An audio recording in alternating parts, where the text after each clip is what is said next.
Personel militer dari kelompok pasukan pusat berbicara tentang pembebasan desa Petrovka DPR. Rekamannya ramai beredar di media sosial Telegram pada Senin 16 Desember 2024. Prajurit Rusia dengan dukungan kelompok lapis baja dengan cepat memasuki area hutan di dekat Petrovka dan menghancurkan musuh serta bentengnya sekaligus. Setelah itu, dalam kelompok kecil di kedua sisi, prajurit bergerak dari satu tempat ke tempat lain, memasuki kawasan berpenduduk. Salah satu kelompok penyerang mengelilingi Petrovka untuk mencegah musuh melarikan diri. Penyesuaian tindakan personel militer dilakukan oleh awak kendaraan udara tak berawak bekerja sama dengan awak artileri dan unit lainnya. Sebagai hasil dari tindakan aktif dan tegas, personel militer memasang 3 warna Rusia di kawasan berpenduduk. Di ruang bawah tanah rumah-rumah yang direbut, tempat prajurit angkatan bersenjata Ukraina berada, ditemukan warga sipil yang terkunci yang dibebaskan oleh prajurit Rusia.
Задача была у группы зайти в тыл Петровки на окраину и не допустить, чтобы противник подвел подкрепление и параллельно отрезать отход противника. Они все деревни однотипные, сложность только в том, что вот сейчас время года, осень, такой зелени нету, укрыться мало где можно сейчас.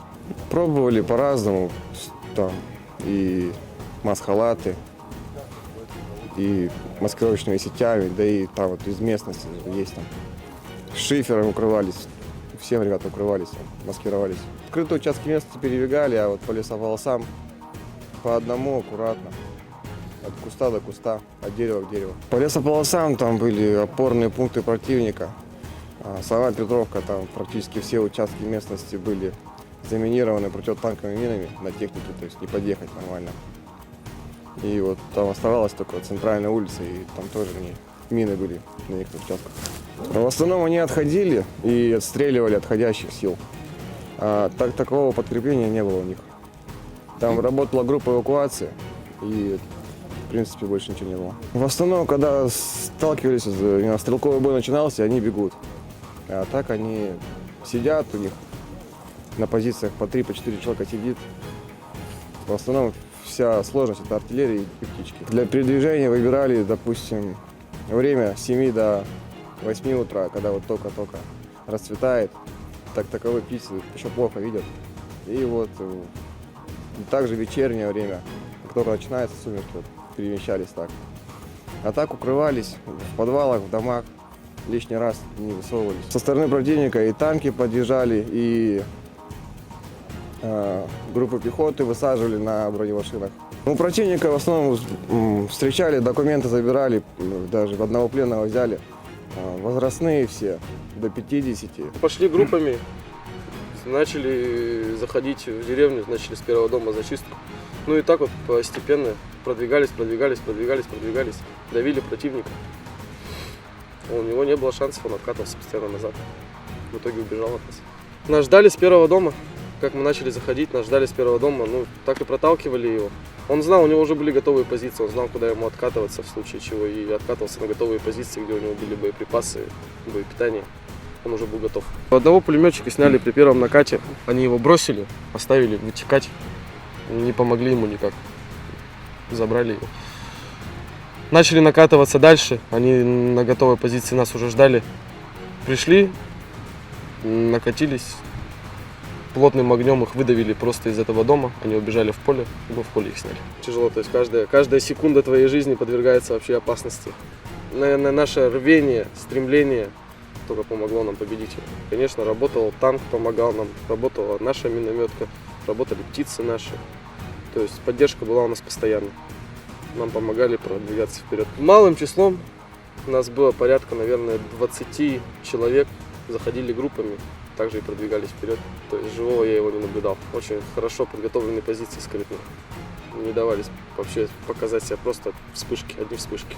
Ну, мы поняли, что он сидит в доме, закрепились в доме перед этим, вот, соседний дом.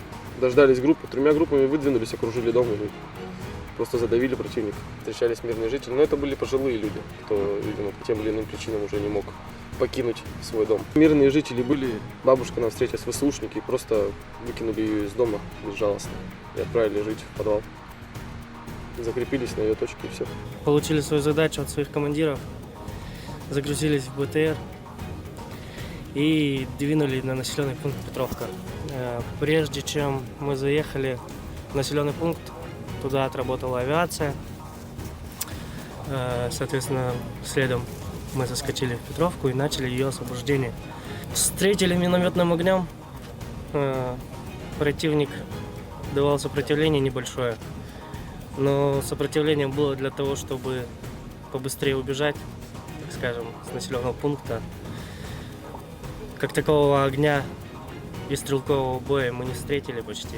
Позиции были почти не укрепленные, то есть некоторые огневые точки были, но они были укреплены настолько плохо, что, не знаю, мне кажется, там бы мало кто выжил в этих точках. А я вступил в стрелковый бой. По мне из темноты начали работать с пулемета. Получил ранение осколочное в правое предплечье. Начал отстреливаться.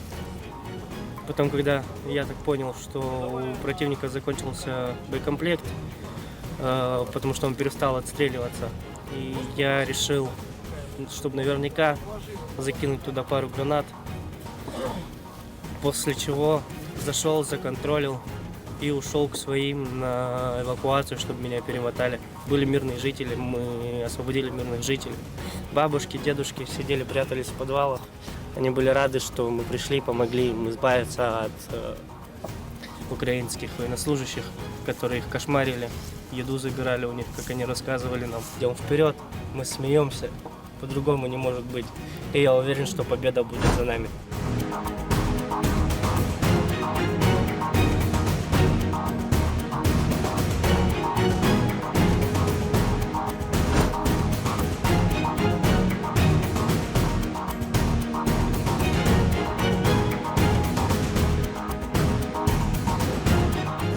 Download Tribun X sekarang, menghadirkan lokal menjadi Indonesia.